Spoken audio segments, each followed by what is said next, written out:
Hello everyone and welcome to Vlinka's channel. In today's video, I will show you how to fix screen recording issues with the snipping tool. And now, let's get started.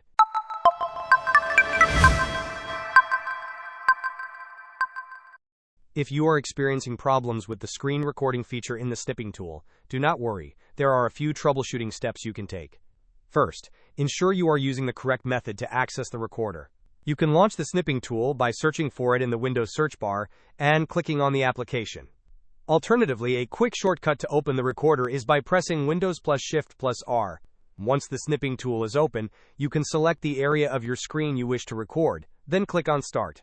You may be prompted to grant it access, and the recording will begin after a 3-second countdown.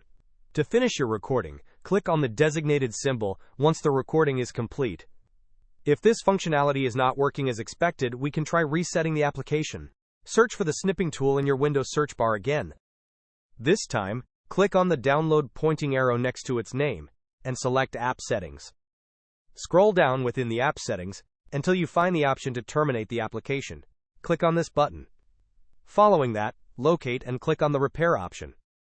You will see a tick mark appear once the repair process is successfully completed. Next, click on the Reset button, and then click on Reset once more. You will again see a tick mark appear indicating that the reset is complete. These steps often resolve issues with the snipping tool's recording capabilities. Hope this was helpful. Don't forget to like and subscribe if you enjoyed. As always, thanks for watching, and I will see you in the next video.